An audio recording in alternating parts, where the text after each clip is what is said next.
A conversation about family. It was a bright Sunday morning at Central Park. The sun was shining gently, birds were chirping, and the fresh smell of flowers filled the air. The park was busy with children playing, people jogging, and families enjoying the weekend. On a wooden bench near the fountain, two people sat down. James, a middle-aged man with kind eyes, and Lisa, a young woman in her late 20s holding a cup of coffee. They had met briefly before in a local book club, but today was the first time they had a real conversation. "Beautiful day, isn't it?" James said, looking around the park. Lisa smiled. "Yes, it's perfect. I love spending Sunday mornings here. It reminds me of being with my family when I was a child." "Oh, really?" James asked. "Tell me more about your family." Lisa looked down at her coffee and then up again. "Well, my family isn't big. It's just my parents and my younger brother Adam. He's in college now and I don't get to see him much. But we were really close growing up." James nodded. "That's nice to hear. I have two brothers myself. We used to fight a lot, but we always had each other's backs when it mattered." Lisa laughed. "Yeah, siblings can be annoying and amazing at the same time." They both smiled, feeling a warm connection through the topic of family. "My mom is a school teacher," Lisa continued. "She's very patient, always helping kids, and she used to help me with homework even after a long day. My dad is an engineer. He's quiet, but he has a great sense of humor." "Sounds like a lovely family," James said. "I admire teachers. My wife is a retired teacher, actually. She taught for 30 years before we moved here." "That's wonderful. Do you have kids?" Lisa asked. "Yes," James said, his eyes lighting up. "I have a daughter and a son. My daughter, Emily, just became a nurse. She works at the city hospital. And my son, Daniel, is in high school. He wants to be a pilot." "Wow, a nurse and a future pilot? You must be proud," Lisa said warmly. "I really am," James replied. "They both work hard and they're kind people. That's what matters the most to me. I always try to teach them the value of kindness and family." Lisa nodded thoughtfully. "My parents are the same. They always reminded us to support each other no matter what. Even now, when things get tough, I call my mom, and just hearing her voice makes me feel better." "That's the power of family," James said. "We may not always agree, but they're the ones who know us best." They both looked around the park. Children were laughing nearby, chasing bubbles. A little girl ran toward her father, who picked her up and spun her around. "I love moments like that," Lisa said, pointing toward the happy family. "They make me think of my childhood. My dad used to carry me on his shoulders at the park," James chuckled. "I used to do the same with Emily. She always asked me to run fast while she was up there. It nearly broke my back, but she loved it." Lisa laughed. "It's amazing how we all have these shared experiences, even if we grow up in different places." James nodded. "Yes, the feeling of being loved and protected, it's universal." There was a brief silence as they both reflected on their families. "Do you see your children often?" Lisa asked gently. "Emily visits every weekend if she can," James said. "Daniel lives with us, so we see him every day. My wife and I try to have dinner together with him as often as possible. We know time goes fast. One day he'll be off to college too." "That's true," Lisa agreed. "I miss family dinners. These days, we're all so busy. But when we do get together, it's like no time has passed." "Do your parents live nearby?" James asked. "Yes, they live about an hour away," Lisa replied. "I try to visit them once a month. My brother sometimes joins too, though with his college schedule it's hard." "I understand," James said. "But the important thing is that you stay connected." "Absolutely," Lisa agreed. "Family doesn't have to be perfect. We argue sometimes, but in the end, we care deeply about each other." James smiled. "Very true. I always tell my kids, no matter what happens in life, your family is your anchor." Lisa took a sip of her coffee and said softly, "I needed to hear that today. Thank you." James looked at her kindly. "You're welcome. Talking about family always reminds me of what really matters. We often worry about work, money, or problems, but at the heart of it all, family keeps us going."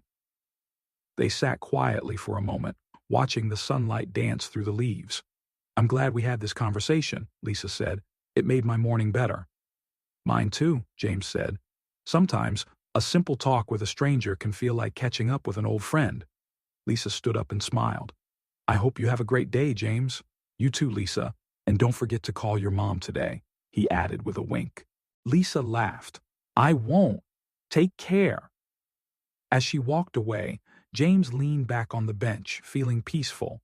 In the busy world they lived in, a quiet talk about family in the park had reminded them both of love, connection, and the people who matter most. James remained on the bench, watching the clouds drift across the blue sky. The gentle hum of life around him, birds chirping, kids laughing, dogs barking in the distance, felt soothing. He smiled to himself, thinking about the conversation with Lisa. It reminded him of how powerful human connection could be, especially when people opened up about something as personal as family. A few minutes later, a woman with short gray hair and a walking cane approached slowly. James recognized her instantly. It was Mrs. Alvarez, a neighbor from his apartment building. "Good morning, Mrs. Alvarez," he greeted warmly. "Oh, James, what a lovely surprise," she replied, lowering herself carefully onto the bench next to him. "Beautiful day, isn't it?" "It really is," James agreed. "You come here often?" "Every Sunday," she said with a smile. "It gives me peace. I like watching the little ones play. Reminds me of when my grandchildren were small." "Do you still see them often?" James asked. Mrs. Alvarez sighed softly. "Not as much as I'd like. One is in New York, working in finance. The other is in Tokyo, teaching English. They're wonderful kids, just far away." "That must be tough," James said sympathetically. "It is, but I'm proud of them," she nodded. "They call me every week, and when they visit during the holidays, it fills my heart. That's the thing with family. You don't need to be together every day to feel the bond." James nodded. "Very true. I was just talking to someone earlier about how family gives us strength, even when we're apart." Mrs. Alvarez smiled gently. "Yes, they're the ones who know our story, who've seen us grow, struggle, and change." She paused, then asked, "How's your wife? I haven't seen her in a while." "She's doing well," James replied. "We've both been busy lately. Our son is preparing for exams, and Emily, our daughter, just started night shifts at the hospital, so she comes home very tired on the weekends." "She became a nurse, right?" "Yes," he said proudly. "She's always been the caring type." Mrs. Alvarez looked off into the distance and said, "Isn't it wonderful when your children grow up into kind people? That's the real success in life, I think." "I couldn't agree more," James replied. "What about your children?" "Oh, my son is retired from the Navy now. He lives with his wife in Florida. They visit me every summer. My daughter passed away a few years ago," she added quietly. "I'm so sorry to hear that," James said gently. "Thank you," she nodded, her eyes soft but calm. "It was painful, but I find comfort in the memories. She had a big heart, and every time I see someone help another person, I think of her." James sat quietly beside her. There was something powerful about this quiet sharing between two people in the middle of a bustling park. Life went on around them, but here on this bench, there was reflection, memory, and meaning. "I think that's what keeps us going," Mrs. Alvarez said softly. "Love doesn't end when someone's gone. It becomes a part of who we are." James looked at her thoughtfully. "You're right. We carry the best parts of them with us." They sat in silence for a while, watching as a family nearby set up a picnic blanket. A father helped his young daughter open a juice box while the mother unpacked sandwiches. "You know," Mrs. Alvarez said, "when I was young, I thought having a big house and money meant success. But now, I see things differently.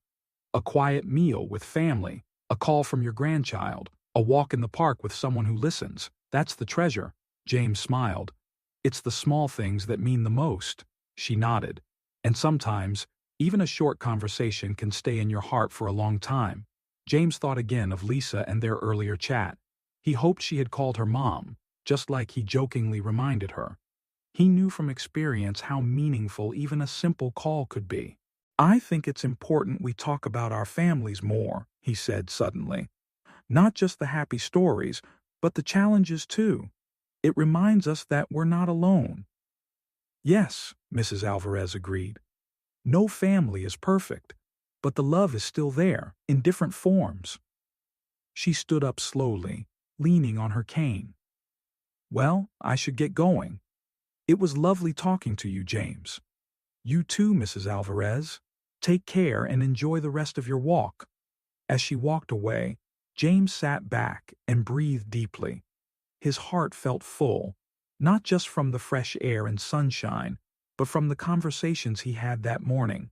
Just then, his phone buzzed. A message from his daughter, Emily. "Emily.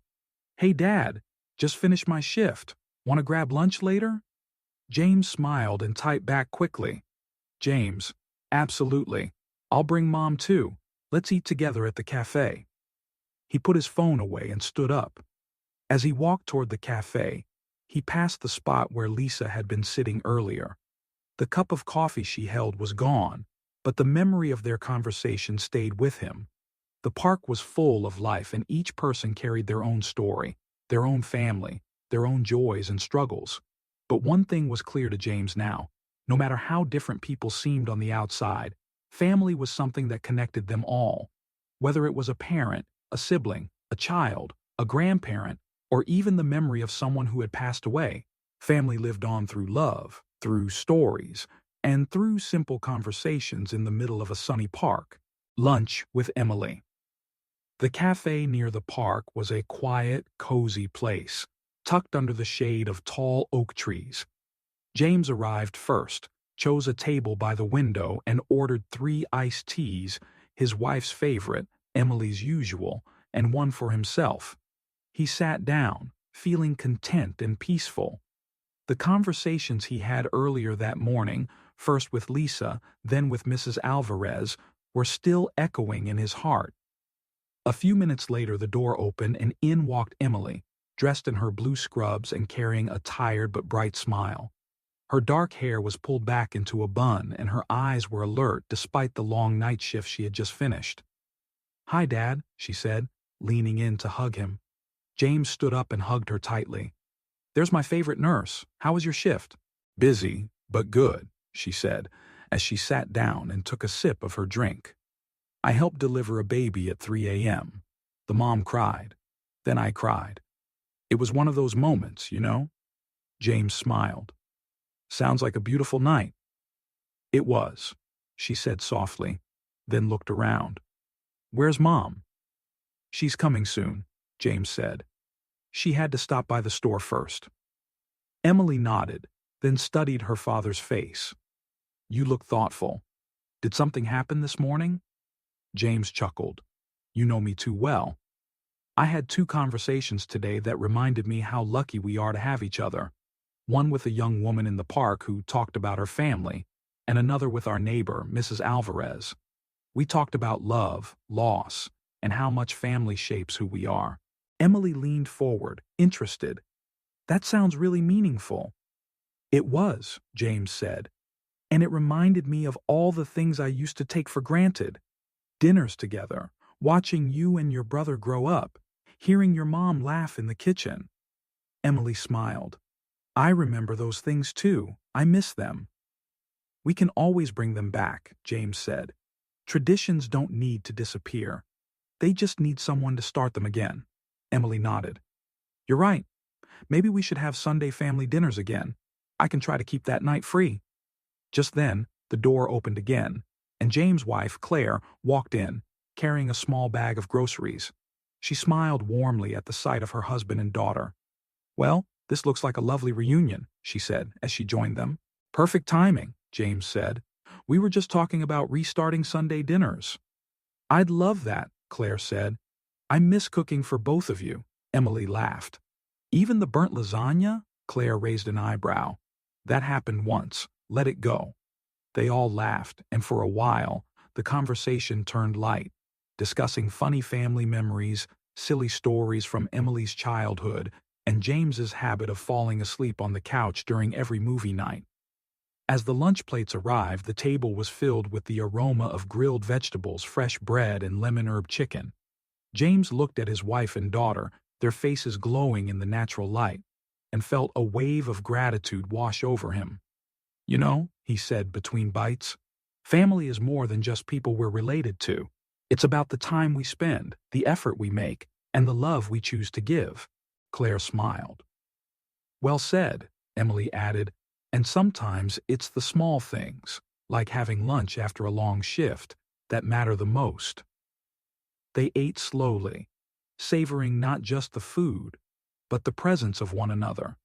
For a moment, the outside world faded. There were no hospital emergencies, no errands, no deadlines. Just three people who belonged together. After lunch, they lingered at the table. Claire took out some old photos from her purse, saying she had found them while cleaning a drawer. They passed them around. Emily as a toddler in a duck costume, James building a toy house with Daniel, and a picture of the whole family at the beach during a summer vacation. "I can't believe how young we looked," James said, laughing. "And how sunburned we were," Emily added. They continued reminiscing, and it was in those moments that James realized how much life had changed, yet how strong their family bond still was. Time had moved forward. Children had grown, challenges had come and gone, but love, shared memories, and togetherness had remained. Eventually, Emily had to go home to rest. Claire and James walked with her to her car. "I'm so glad we did this," Emily said, hugging them both. "Let's not wait so long next time." "We won't," James promised. "You're always welcome at home." After she drove away, James and Claire walked back to the park hand in hand. "I saw you talking with someone earlier today," Claire said. "That young woman on the bench?" "Yes, her name's Lisa," James replied. "We talked about family and how it shapes us. She reminded me of Emily in some ways." Claire nodded. "Funny how strangers can touch our hearts sometimes." James looked around the park once more. The families, the laughter, the sunlight playing through the trees. "It's all connected," he said. "Every moment we share, every story, every person we meet, they all remind us of who we are and who we love." Claire smiled and leaned her head on his shoulder. "And that's what makes life beautiful." They sat on the same bench James had sat on earlier, this time side by side, quietly watching the world move. There was no need for more words. The day continued with its simple music, children playing tag, an old man feeding birds, a group of teenagers laughing near the fountain, and in the middle of it all, a couple, surrounded by memories, love, and the gentle reminder that family, in all its forms, is life's most precious gift.